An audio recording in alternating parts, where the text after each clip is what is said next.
Hello, this is Billy Adkins. I'm going to be going over the final project for CPSC 4430, and I decided for this project to work with the isolation forest, taking some Wireshark data that was formatted into a CSV. The Wireshark data was taken at the University of Cincinnati, I believe. It was an hour long. A recording session of getting like a PCAP file and then converting it to a CSV.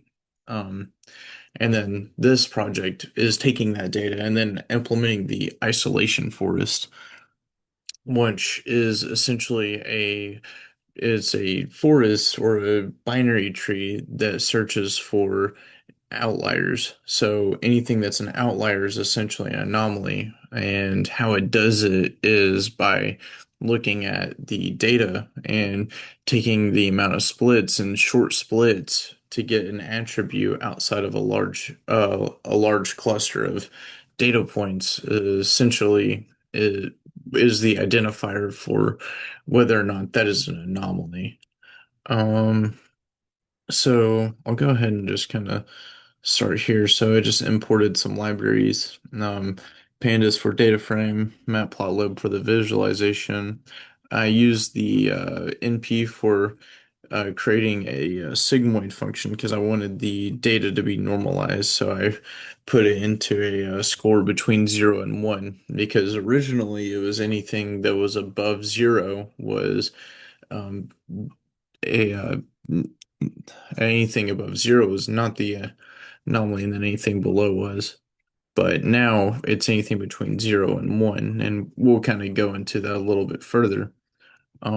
So this is the machine learning libraries that I implemented is the isolation forest from scikit-learn.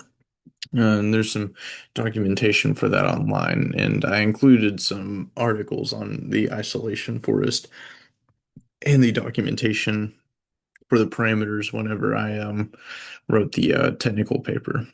And we have the standard scaler for the actual processing of it. Um, so to normalize the data. And then right here, I haven't ran it, but I could. Essentially, I have a Google Drive. The data lives in the cloud. And then this right here is just making sure that it exists in this directory. And so instead of trying to get the data all from the cloud, I end up copying the path, putting it into the runtime, and then unzipping it. So now once I unzip it, all the data comes here into the runtime, and then I can use it, which makes it much quicker for implementing the algorithm on. This is just some basic information. It's just reading the CSV that's in that directory that we just created from the unzipped, the first 5 iterations, and then the shape is just the records and fields. Oh, there's 394,136 with five fields or features, as we call it in machine learning.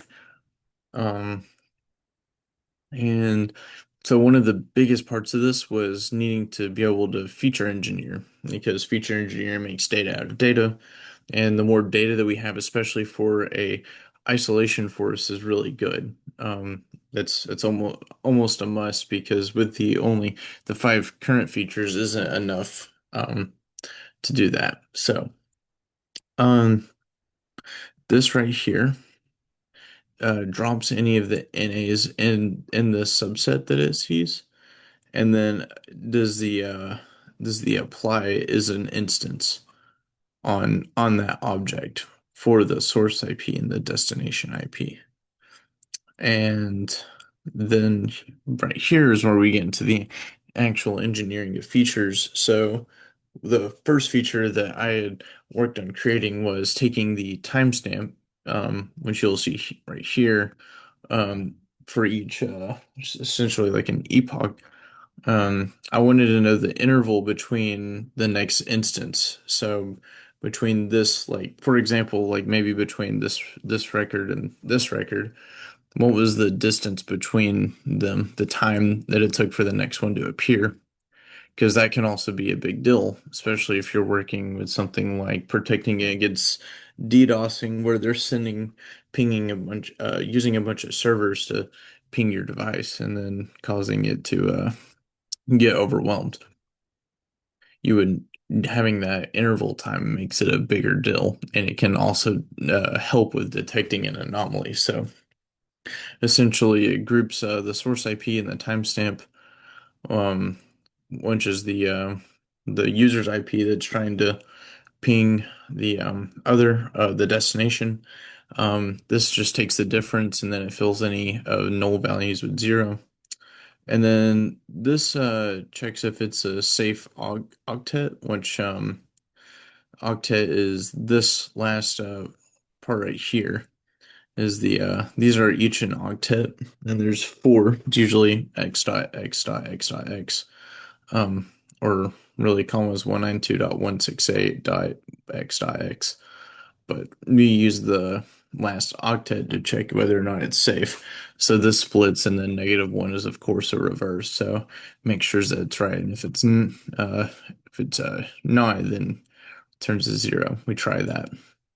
Um, so this is the source last octet, making sure that it's good, and then essentially this only displays the last octet. So it would be something like if we go here. Well, this is broadcast, but if it or well, this one isn't though. 166 would be the new column value. Um, unless that it was unless the try failed, then it would just return a zero. And this is the same thing, but with the destination last octet, and then is a broadcast. Just make sure that if it ends with dot 255, then it returns a Boolean value. Um, Saying if it is or not. And then we have the behavioral features. So the source packet count essentially takes the source IP and takes a cumulative account.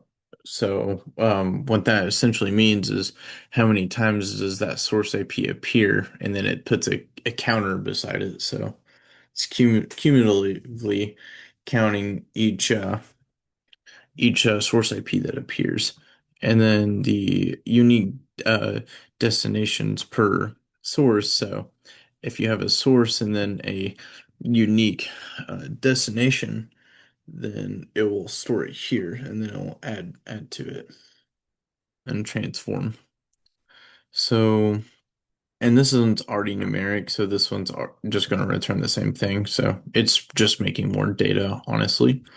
And then we selected the features for the model because you don't really want to have anything that's like strings. You pretty much want to have just values.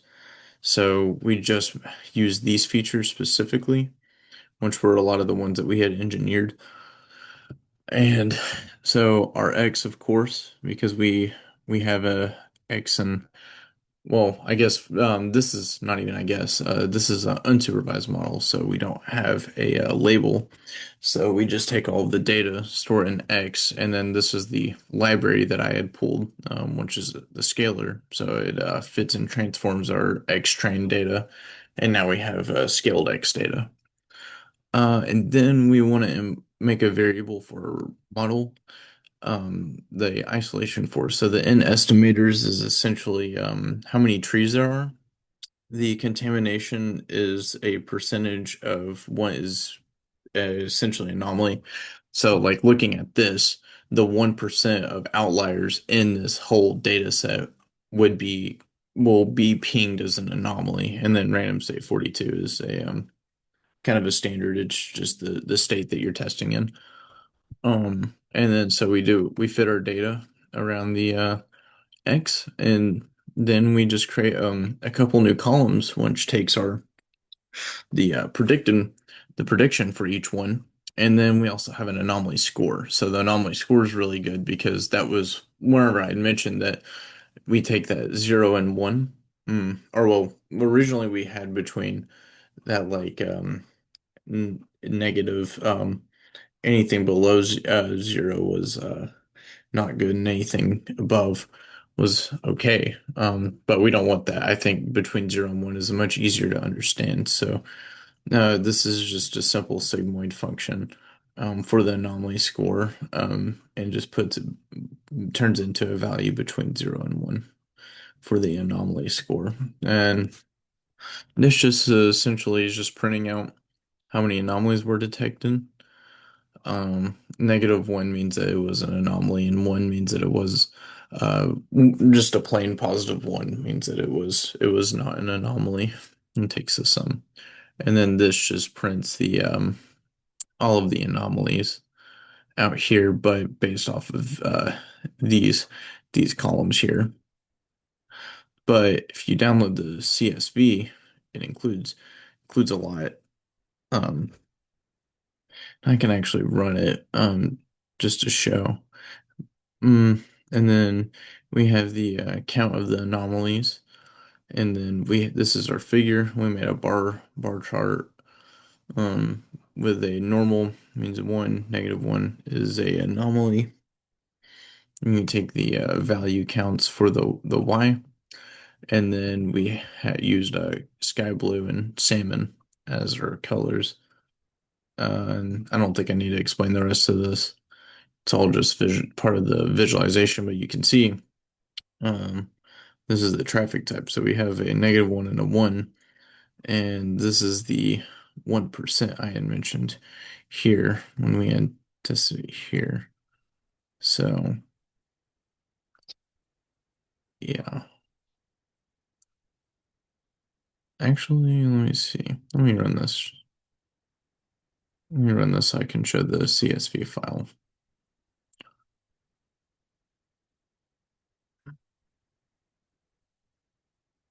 Yes, I do want to connect it.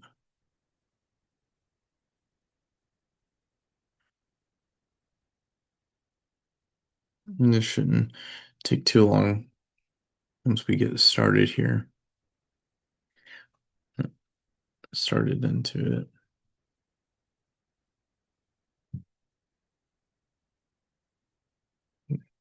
There we go. That should be relatively quick. This one too. And then let's see. This is actually training the data. And then this also, I didn't mention this, but this function here stores it into a CSV file, which will appear in our runtime. So you see with 1%, 3,936. Then you should have gotten this. Yeah. So this was the 1%. I apologize. That last one was from whenever I was doing experiments and I had tested it with 10%, 5%, and 1% contamination. So that was why that value was not correct. But this is 1% detecting the 1% of anomalies. And you can see that a lot of the anomalies were actually broadcast here. And then these were the protocols, and then the packet links. So these ones like these had really odd packet links that weren't normal, or they were a lot more than they should be. Um, which essentially is not very good. That's too long. So if it's too short or too long, then that's probably going to get pinged as a big outlier and would be considered an anomaly for a network. So let me pull up the CSV and then that should be it. I'll download it really quickly. Mhm.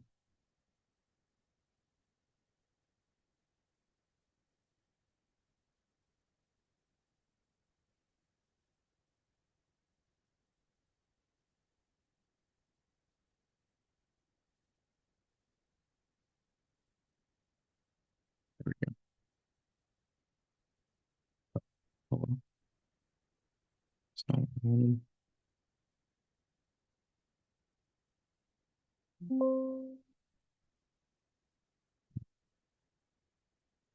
Fill up the CSV.